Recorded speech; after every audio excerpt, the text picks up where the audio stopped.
দেখ মানে ফুটেজ ক্যামেরার চাইতে খারাপ হইবে না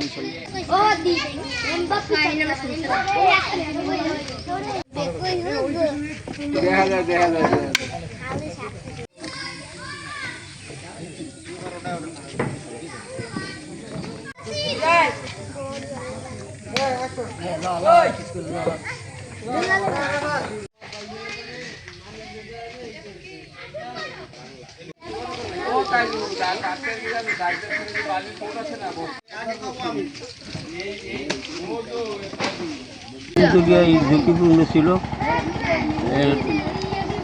আজকের এই যে বালির ট্রলার এরা এই জায়গায় ঢোকার সময় ব্রিজটা পড়িয়ে যায়, সেটা ধাক্কা খাইয়ে ব্রিজটা ভাঙিয়ে পড়িয়ে যায় ট্রলারের ভিতরে। এই খালের ভিতরে আরিফ বেগো বাসায় নিয়ে নামাবো, তা আমরা দিকে গোল নিয়ে আসতেছি, আসার সময় ট্রলার চল গিয়েছে, পাশার সামান্য একটু ঘষা লাগবে, ঘষা লাগার সাথে আমাকে ট্রলার লইয়ে সাথে আমাকে ওই যে সুপানি যারা ছিল সে চাপা খাইছিল প্রায়। তারপর সে কোনো মতো লাভ দিয়ে গেছে, সে পরে সে আত্মার খুব ব্যথা পাইছে, ব্যথা পেয়ে সে সাঁতরাই উঠেছে। আর টাকা ছিল 30,000 টাকা বেশি গেছে, 30,500 টাকা।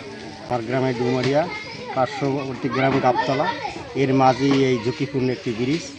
2022 সালে আমার ভাইয়ের ফরাজি ও আর আমি লিখিত ইঞ্জিনিয়ারের কাছে, নাজিরপুর ইঞ্জিনিয়ারের কাছে লিখিত দরখাস্ত দিয়েছি যে কোনো সময় একটা প্রাণহানি হইতে পারে, স্যার দয়া করে গুরুত্ব দেন।